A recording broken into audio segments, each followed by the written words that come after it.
নমস্কাৰ। এটা দীঘলীয়া যাত্ৰা গোলাঘাটৰ পৰা গুৱাহাটীলৈ, কিন্তু হঠাৎ আমাৰ সিদ্ধান্ত সলনি হ'ল। যেতিয়া আমি তেজপুৰ হৈ আহিম বুলি গম পালে, তেতিয়া বা এজনীয়ে বাৰে বাৰে বাৰটাত সোমাই যাবলৈ কয়।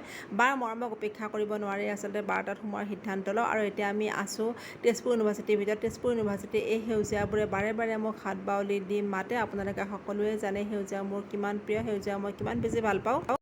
এয়া হৈছে বড়ো সংস্কৃতি মাই ব্ৰাজ। অৱশ্যে মই আগতে কেতিয়াও খোৱা নাই, কিন্তু আজি প্ৰথমবাৰৰ কাৰণে খাম।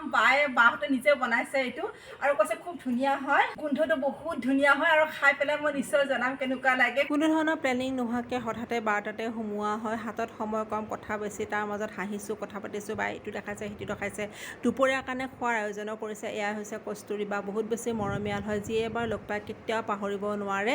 ইমান কম সময়ত ইমানবোৰ আয়োজন আচলতে বাৰ দিছা পাকৈত মানুহৰ কাৰণেহে সম্ভৱ হয়। বুকুত মৰমৰ ভালপোৱাবোৰ লৈ বা ভিনদেউ, নিয় আৰু বৰমাক এৰি উভতিনি যাত্ৰা আৰম্ভ কৰিলোঁ। সম্পৰ্কবোৰ ভালে থাকক বা